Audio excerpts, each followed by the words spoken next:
Yes, I'm aware that it's mid-March, but we're gonna do my wrap-up for January and February anyways. Hello folks, I'm JEN-nuh-nee and this is my channel, This Story Ain't Over, and today we're gonna go over my bi-monthly reading wrap-up. So I've mentioned this before, but I find that my reading tends to take a cadence of me not reading that much for 1 month and then reading a lot the next month. And I always feel like wrap-ups are more substantial when I have more books to talk about, so here we are wrapping up my January and February reading, and this time I have some fun little graphics of my reading stats, which I'm really excited to share with you. I'm also going to be doing this wrap up a little bit differently. I'll be categorizing the books based off of kind of how they made me feel or certain superlatives. I'll also be ordering this wrap up a little bit differently. Usually I go in chronological order of when I read the books, but this time I'm going to go through them in terms of like how they made me feel and how I read them. So I'm going to go through some of the audiobooks that I read. I'm going to go through some of the biggest surprises that I had, and I'm also going to go through some of my favorite books of the months. So my reading stats that I have here,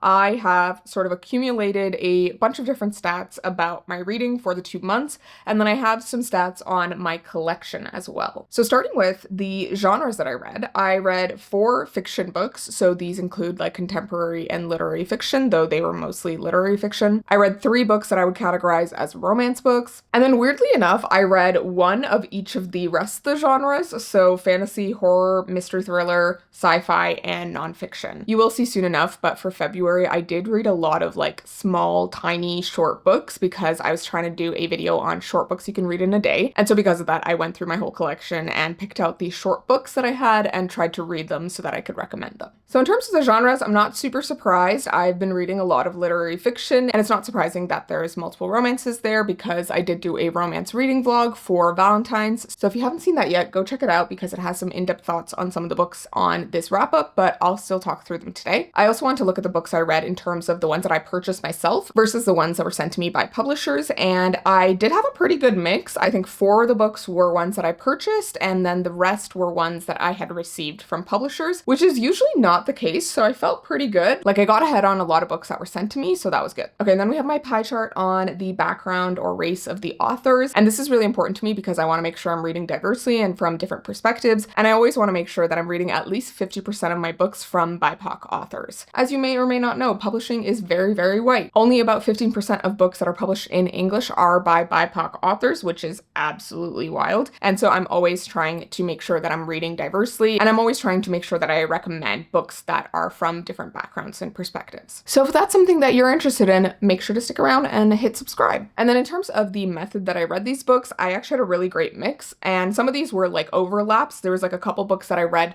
through like the e-arc and then also the physical arc, or like the audiobook and then also the physical copy, so that's why the number is a bit higher. But 7 of the books I read through some sort of physical copy. I had 1 physical arc that I read, I had 3 e-arcs, and then I had 4 audiobooks. And then we get to the stat that is probably the most interesting because I usually don't rate books all that often. Like I do have ratings in my Notion reading tracker. If you haven't checked it out yet, go check it out down below. But I don't really like hold it as like the word of gospel, because often I feel like the star rating doesn't really capture like your full thoughts about a book, and it's like very subjective and it depends on how a person rates. And I find that I'm pretty generous with my ratings. So this time when I was like putting together this little graph, I was like, okay, maybe let's rethink some of these, ratings and pull them down a bit. So I did kind of pull down a couple of them. So that's why I only have 1 major 5-star read. And then I have 3 4.5s. A couple of them were originally 5s.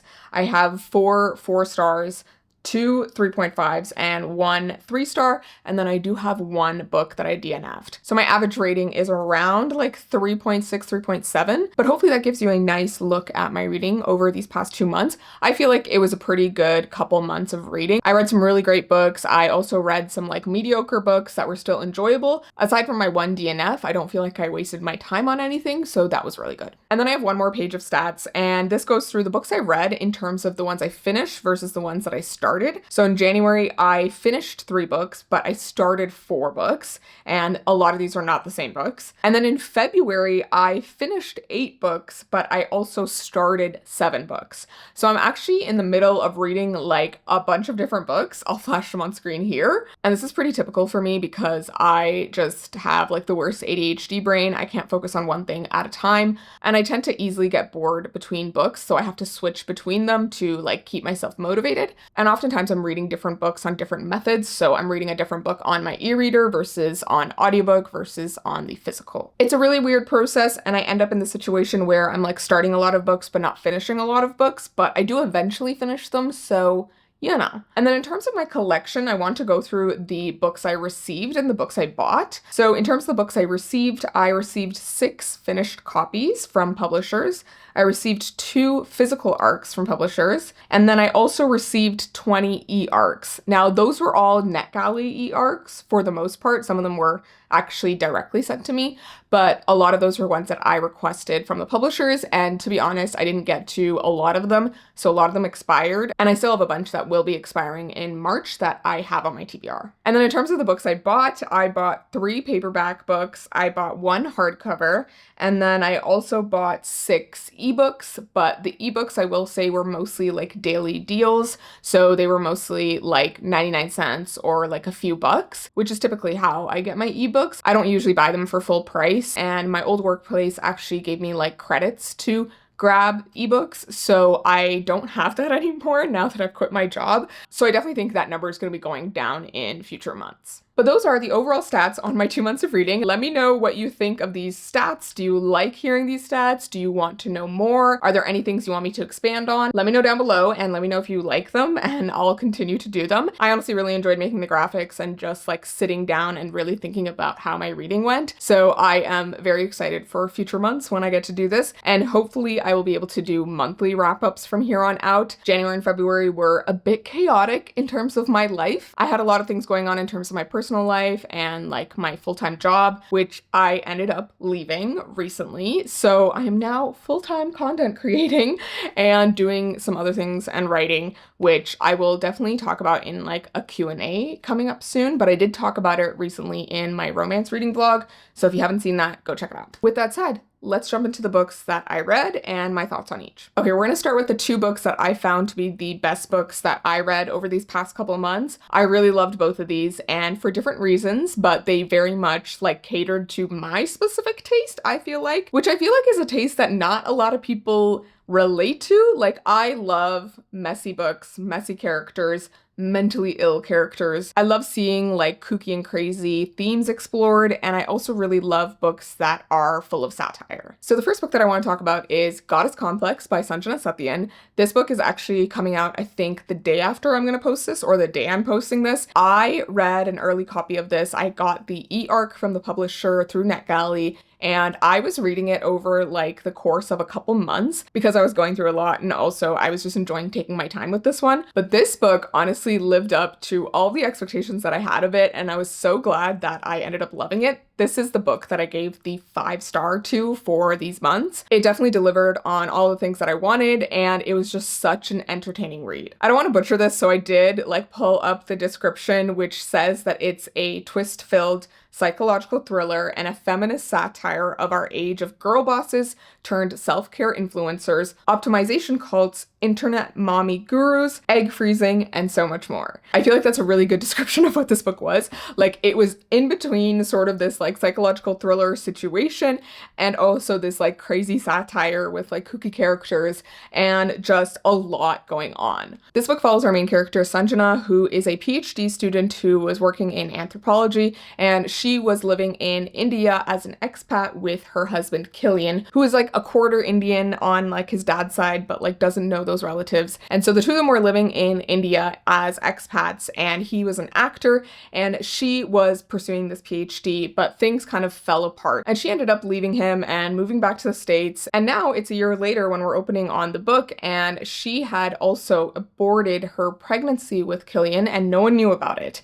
But suddenly she starts receiving these like crazy messages and weird phone calls from people she knew from her life back in India, and all of them seem to think that she's pregnant. But it's been a year since she was pregnant, and this is where she starts to find out that she's getting impersonated by this other woman who seems to, to look very similar to her and also has a very similar name. It's also Sanjana, but it's spelt differently. And this woman that's impersonating her happens to be a pregnancy mommy influencer. The setup of this book is absolutely wild, and it's very much focused on this main character and like the whole journey that she's going through. She has a best friend who is like pregnant and expecting and has this like suburban married life, and she is just feeling like she does not connect. And I feel like these were all things that like I was feeling at some point, and I was just relating so hard. I was honestly just obsessed with this book because it just hit so many different themes that I think were really relevant to right now, and also to like my own experience of like being in my late 20s and like seeing people around me getting pregnant and like being married and all of these different things. And I also feel like it gave a really like nuanced portrayal of this whole situation, like in terms of fertility and motherhood and the decision to have children versus not having children. Although it pokes fun at all of the different spectrums of these different themes, it is also very like nuanced and caring in terms of like these desires that people have. I also really like that it delved into the idea where a lot of people will tell you to like have a contingency plan and plan for some sort of inevitability or chance that you might change your mind to want children. And the very act of choosing to plan for that situation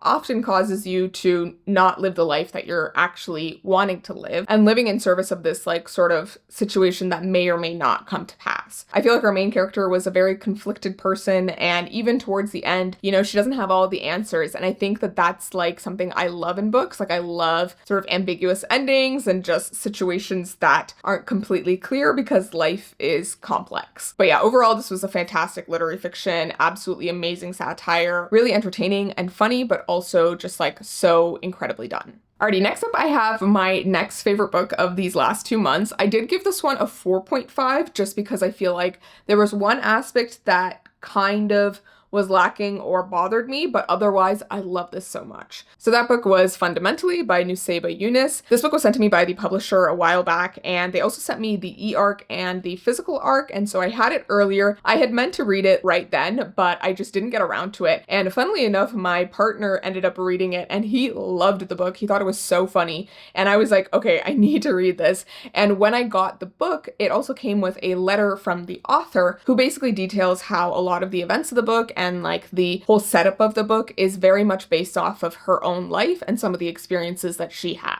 This basically follows our main character, who is half Iraqi, half Pakistani. She's Muslim, and she is someone who I would very much characterize as the chaotic bisexual. She was just such an interesting and messy character that I honestly really, really loved. She was super relatable, and as someone who is also South Asian and bi, like this was the rep that I absolutely loved. And essentially we are following Nadia after she has done this like paper for her PhD on the concept of de-radicalizing ISIS brides. And she finds herself getting recruited by the UN to head up an actual program to de-radicalize ISIS brides. And she ends up at the UN base in Iraq and working on this program and basically trying to de-radicalize these ISIS brides, mainly the foreign ones, and trying to get them returned to their families and to their countries. But very early on, Nadia realizes she's completely over her head, and she realizes how naive she was as she's faced with all the bureaucracy and corruption within the humanitarian sector. The other part about this is that she's also fleeing like this romantic situation where she was living with her best friend Rosie, who was also someone she was kind of in a relationship with. But as Rosie moved on and sort of moved out, our main character was sort of distraught and ended up taking this job. So she's kind of running away from all these different things, and then she's finding herself in this like chaotic situation that she's totally ill prepared for.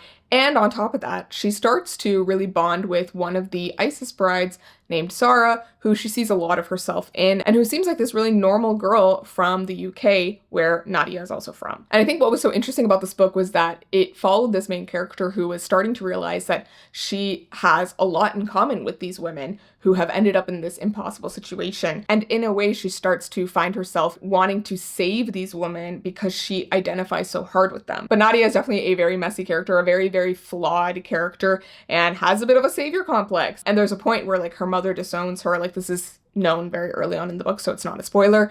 And she finds herself like sort of overcorrecting for how she was before, but the balance is not there. And I think it was a really interesting take on like her relationship with her faith as well, and also her relationship with like her mother and with her family. And I think there's an element of like her mother being South Asian that also added to how her mother was treating her, which I feel like I identified with so much. It felt very similar to some things that I've been through. And there were definitely scenes towards the end with like her mother that like totally broke my heart and like had me sobbing, because they were so relatable, but also like so beautifully done. So in that way, I just like really, really loved it and connected to it so hard. But I definitely think that this is not the book for everyone. It is one of those books that is absolutely hilarious. It's partly a satire. It's very much like this ridiculous romp, and it has all these kooky characters in like the humanitarian sector and like all of them doing outrageous things. And even the main character is like absolutely crass, and half the things that come out of her mouth are like insane. And I think if you're going into this book, you have to go into it without taking it too seriously and with understanding that the main character is an absolutely flawed person, and the book is quite literally also making fun of the main character herself. But I think overall, like, following Nadia as a character was still so compelling, and I was so invested in her story, and I cared a lot for her growth and for seeing her learn her lessons towards the end. The only thing that I would say is a drawback for this one, and why I didn't give it the full 5 stars, is that sometimes the representation of Islam and sort of the religious beliefs teetered toward these Western stereotypes. Not completely, but I do think it was partly a like commentary on how Nadia was also overcorrecting and sort of in this environment where she was surrounded by a lot of similar thoughts. And I think it was more to sort of point towards her flaws as a character versus to actually be like a commentary or criticism of Islam. I feel like there's a lot of shades to everyone's experience with certain religious beliefs. And I feel like although Nadia could be crass at times, I do feel like her experience of everything and, being disowned by her mother for, no longer being religious and believing in the same things as her was a very large factor into her being who she is in this book. And so in that way, it felt really realistic and I appreciated that. But again, I don't think this book is for everyone. And I don't think this is the book that you should be going into expecting great Muslim rep either. I think this is a great book if you're looking for an entertaining read that has heavy topics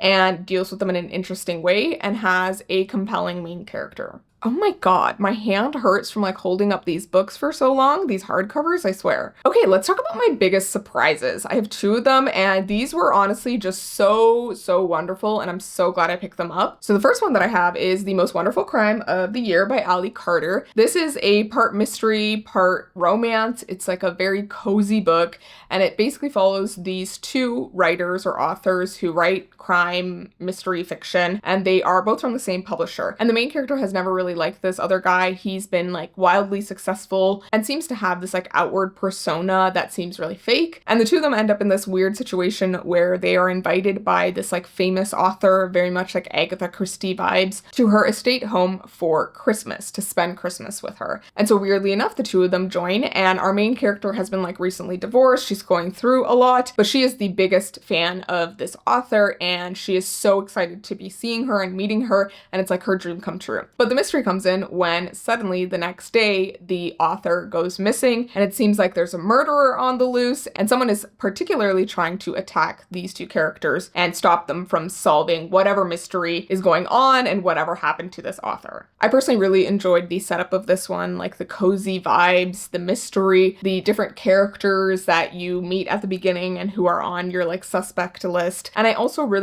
loved our main character and everything that she's like going through. She spent a lot of time being sort of gaslit by her ex-husband and her ex-best friend, and she's struggling to sort of believe in herself and in her ideas and in her convictions. And seeing the romance between her and the love interest was just so fun and heartwarming because he was definitely that character who had been like pining after her for years and was just so happy to help her and be there for her and really believed in her. And I loved that. Like, I go crazy for love interests who pine forever and are absolutely supportive of the main characters. He was definitely that character that had a bit of mystery to him at the beginning and seemed like it might be a rivals to lovers thing, but it really wasn't. It was just so cute and super cozy. And I started this over Christmas and then like finished it in January. The perfect read for that time of year. Okay, next I have A Magical Girl Retires by Park Sol-yeon, and this is translated by Anton Her. This is a translated fiction from Korean and it's set in South Korea, and it follows this young woman who has a lot of debt and she is, suffering mentally, and she finds herself trying to commit suicide on like a bridge in the middle of the night. And she is stopped by the sudden appearance of this young woman who happens to be a magical girl. So in this version of our world, there are these magical girls who are essentially these young women who have gone through some sort of trauma and have gained some sort of magical ability because of that. It very much is like based off of the idea of Sailor Moon, but without these sort of paranormal, bad guys. And instead, these magical girls fight off like real world villains, murderers, terrorists, and whatever else. And they are trying to protect like regular humans. And one of the issues that they are fighting against is climate change, which I found to be a really interesting like addition to this book. And this book went through like all of the different issues in our society, and then also the issues that women face as well. And I think the concept of these like magical girls being born out of some sort of trauma was super interesting. If you end up reading this book, I highly recommend checking out the translator's note at the end of the book by Anton Hur, because he talks about why he decided to take on this project, and he talks about how he wanted this book to be something that his nieces could, look up to. But he also talks about the importance of all these real world issues that the author brings up in the story in this sort of like cozy fantasy situation. And there's also like a sapphic romance, and there's like, all these wonderful cute characters. It's very much told in this like whimsical vibe, and it's got like beautiful illustrations on the inside of the book as well. But the underlying part of the story is very much rooted in like real world issues and real world themes that I think were just done so well. It was such a short book, but it packed such a wonderful punch. And I think the way that the book ends as well was super interesting, because essentially our main character is like told by this new magical girl that she might be like the magical girl of time, and she might be the key to helping fight climate change. But the way that things work out in the book are actually much different, and the twists were really well done, I think. Like, they were interesting and compelling, weren't easy twists. They were like very much rooted in reality, and I just love that. I feel like I'm not explaining this well, but seriously, this book was fantastic. If you grew up watching Sailor Moon and absolutely loved it, and you grew up to be like a depressed person like me, then you definitely need to read this, because I feel like it covered so many wonderful topics, but also kept that whimsy and beauty and just, fighting for justice kind of message that Sailor Moon had, which I loved. Okay, next I'm going to quickly go through the 3 short books that I read during these 2 months. So the first one that I read was A Few Rules for Predicting the Future, which is an essay that was written by Octavia E. Butler and was sort of repackaged in this pretty little edition. This is an essay that Octavia E. Butler wrote in the year 2000 for publication in like a magazine. And in the essay, she sort of details how she predicts the future for her sci-fi novels, and how that's often very much rooted in our real world, both our past and also our present, and that's how she shapes the future. And I think it was a really interesting essay. It's super short, really quick read, and it was a really beautiful little copy that the publisher had sent to me, so thank you so much to them. And I've read a couple books by Octavia E. Butler, so I am so excited to pick up the rest of her like bibliography, because I think she's just so incredible with the way that she tackles real world issues within her books, but also keeps them in a speculative lens. Speaking of speculative things, I also read this little novella, and it's called I Am AI by Ai Jiang. This was a far future sci-fi dystopian that tackles the concept of AI and generative AI, and it follows a main character who is like already part machine, and she's been working as this sort of copywriter, you could say, and she has this app where people can hire her to write various different things. However, she's competing against these various like generative AIs, but many of her customers come to her because her voice is slightly different from all of the AIs. However, our main character is struggling financially in a big way, and so she wants to become more machine-like so that she can up her productivity and make more money, and she's saving up to have her heart replaced for like a better battery so that she can like work for longer. And it's like this really weird situation, but she starts to realize that like as she becomes more machine-like, she is losing the crucial things that make her human. And overall, it was like an interesting read. I feel like it wasn't the most original though, and I also didn't find it to be saying anything really new, so that's kind of why it didn't hit as hard for me, but it was still interesting and worth a read, I think. All right, and then I also read The Missing Girl by Shirley Jackson, and this is a collection of like 3 or 4 short stories, and the first one in the collection is called The Missing Girl, and then there's a few others. And if you're unfamiliar with Shirley Jackson, she's the author of The Haunting of Hill House, which was a book that came out I think in the 1950s, but it also had a lot of like interesting sort of commentary on women at that time and their lives at that time, and also had a bit of a sapphic undertone. And this short story collection was something I had and wanted to pick up for a while. And I love Shirley Jackson's writing. It's like very precise and clear, but also carries so much subtext to it, which I think is just so brilliant. And honestly, this lived up to my expectations. Like, it had these weird, creepy stories about women, you know, dealing with different things. And some of them are slightly on the speculative end. And overall, it was really enjoyable. And I feel like it just helped with my reading slump a bit to just like finish something short. So highly recommend. Next, I have a few audiobooks that I started listening to and finished listening to while I was doing my daily treadmill walks. So with my whole job change and other stuff going on, I stopped going to my old gym and I started going to my condo gym, and I'm trying to figure out a new routine. I also like wasn't feeling well for some weeks, so I stopped doing some strength training and I was just doing some treadmill walking and running and cardio and that kind of thing. And so on my daily like 45-minute treadmill walks, I started listening to audiobooks, which is just the perfect thing. And sometimes I was like reading on my e-reader, but I did start and finish 3 whole audiobooks while I was like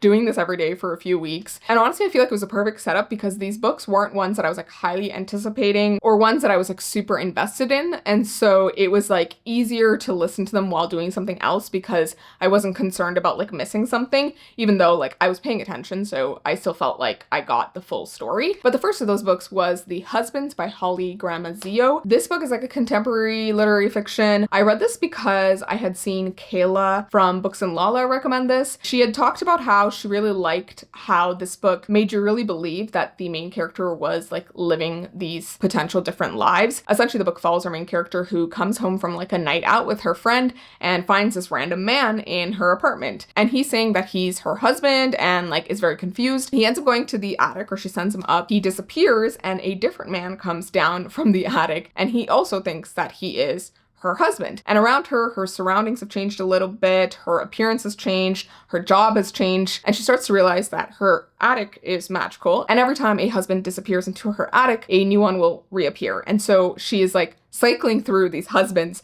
as she's trying to find the perfect one that she actually wants to like be with and live with. And there's a bunch that she like immediately doesn't like for superficial reasons, and then she sends them away. And it was a really interesting story because it was a new take on this whole living multiple different lives, but like Kayla said, I feel like it did a really great job of sort of making you actually believe that this was like a different life, because it really delved into the idea that like when you're with a specific person, your life does change in a lot of these small ways and sometimes in big ways. In some cases, she felt like she was more put together. She, you know, had more hobbies. She was like on top of shit. In other cases, she was more of her sloppy self. In some cases, she had more ambition, and in other cases, she didn't. And I found that to be really interesting, and I think it did a really great job of like portraying that. But overall, I feel like the book wasn't that incredible. I think it was enjoyable. I had a good time. I'm glad I read it, but at the end of it, I didn't feel like I got too much out of it. I do feel like the ending kind of resolved itself fairly easily, and I feel like it seemed nice in theory at the end, but I feel like in practice, this character did not seem like the person who would be satisfied with how things ended, even though it implied that it did and that she had like, you know, this character growth. I didn't feel like she did grow enough by the end, but that's just my opinion. I feel like it was still really fun and I would still recommend it. The audiobook was really good. And if you liked books like The Midnight Library, you'll probably like this one. Next, I read Good Material by Dolly Alderton while I was on the treadmill. And this is one that I'd been meaning to read for a while. I read this on the audiobook from Libro FM. I'd had it for a while. I've seen so many people talk about this book and say that they loved it, and I honestly had pretty high expectations, and I think the book definitely fell short of those because of some reasons, which I'll get into. But before reading Good Material, I had read one other book by this author, which was Ghosts, and I really enjoyed that one, even though I felt like it was still pretty basic in terms of what it was trying to say, but I did find it really relatable. And I think a similar thing applies here. Like, it was a relatable read, but I don't think it was anything super original or that amazing. But essentially, this book follows our main character, Andy, whose girlfriend, Jen, breaks up with him suddenly out of nowhere, and they've been together for a while, and they have like common friends. And so he has to find a new place and, you know, figure out his life, and he is not dealing well. He is struggling. He does not understand why she broke up up with him, and she said that she wants to just be alone. Basically, we follow him for like several months as he's like grieving this relationship and trying to get over her, including like meeting new people and like finding new roommates and whatever else. But he's so caught up in his own insecurities and keeps trying to find a fault or concrete reason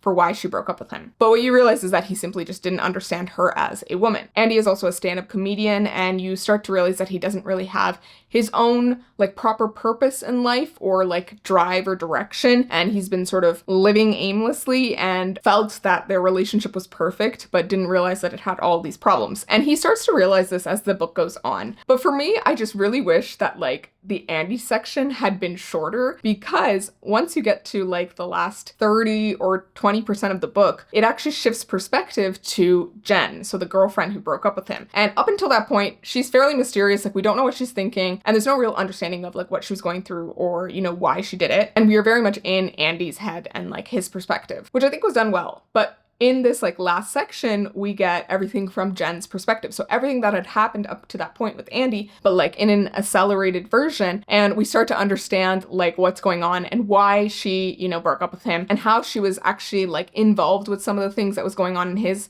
life at the time. And we get to like understand how she thought she wanted to be in a relationship because that's what everyone was doing. But she didn't realize that she was actually unhappy with that and just really wanted to be alone. It wasn't really to do with Andy, but more to do with her own personal life and fulfillment. And I thought that that was really interesting because it had a similar sort of message to Ghosts. And I feel like the author repeats some of these messages, and I feel like it was really well done in good material. I just wish that Jen's part had been longer because the Andy part dragged and it just felt a bit like boring and unnecessary, and he wasn't a very compelling character. He's very mediocre. That juxtaposition with Jen's chapters also made for a more powerful like switch. I just wish the book had been like shorter, I think. Like if his sections had been shorter, or if Jen had had more time, I think it would have been a bit more enjoyable and a little bit more balanced, but maybe it wouldn't have had the same like oomph effect when you like get her chapter and understand what's going on. But overall, it's just a commentary on like dating and relationships and the expectations that we put on ourselves about where we need to be in life at a certain point, where we're living in service of some sort of step instead of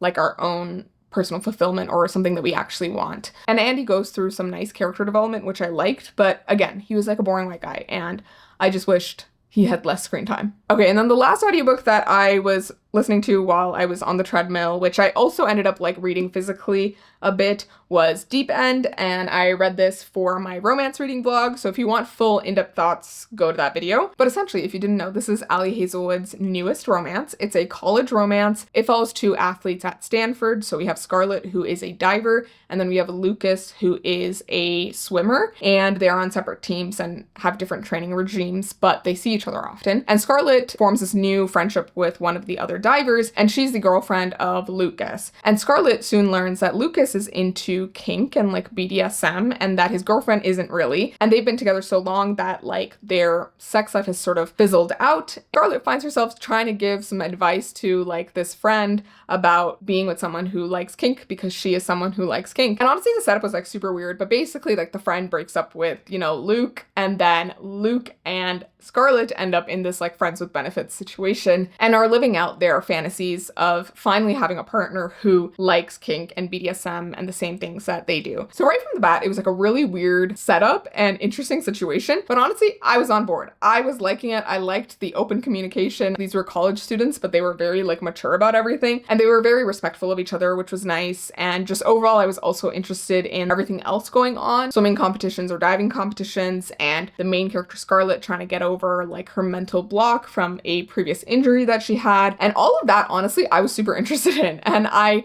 liked the dynamics between the different characters. Overall, I found this to be an enjoyable read. The smut scenes were great. It gets super smutty like later in the book, even though the initial part doesn't have a lot of smut in it. Once it gets into it, it's like nonstop. So just keep that in mind. But I do think that this book like wasn't my favorite Ali Hazelwood. I think Love Theoretically is still my favorite because I love the disability rep in that one, and also just the relationship between the characters and just the vibe between them. This book was still really great though. I love the chemistry between the characters. I love the smut scenes. Like I think everything was done super well. I just think that it wasn't like mind-blowingly equally amazing, but it was still super fun. I know some people were annoyed by like the love triangle situation-ish or like the friend situation and how that manifests towards the end. It didn't particularly bother me all that much, so I was fine with it. But personally for me, when I go into Ali Hazelwood books, like I'm not having super high expectations. Like I'm just here for a good time. You know, if I enjoyed myself and if I enjoyed the smut scenes, like that's a win for me. And so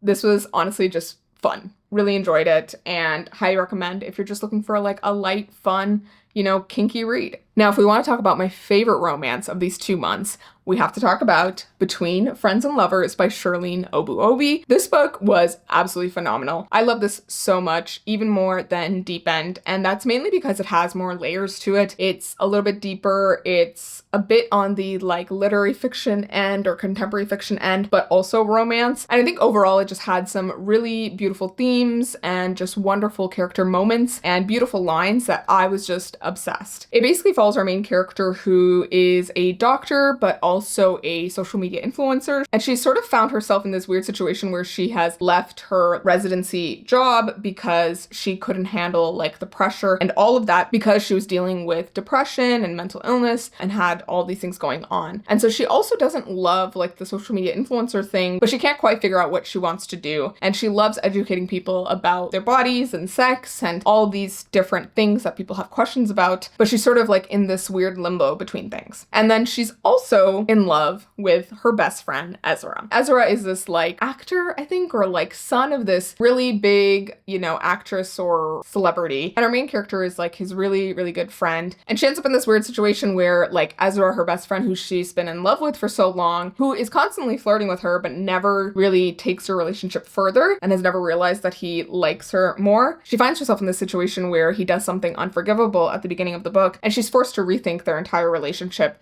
as she's also dealing with all this career stress. And she ends up meeting our male love interest, Mal, at one of these parties because he's an author and his work might get adapted by Ezra's mother. So it's this weird sticky situation and she starts to hit it off with Mal. And initially she just wants to like have a friends with benefits situation because actually she's never had sex, even though she does advise people on sex. And so it was really interesting because she was so mature about her sexuality, but she's also kind of inexperienced. But yeah, from there, the characters sort of end up in this weird like love triangle situation. But really, I think the romance was focused between our main character and Mal, and then also on her trying to understand her own life and how to be separate from Ezra, but also find her place in this career that she's unsure of and that she knows is like difficult for her mental health. And I think the depression rep was like done so well. And I just loved how mature our main character was and also how mature Mal was. Like he was very much trying to analyze his own shortcomings when it comes to how he shows up in relationships. He had been in a long-term relationship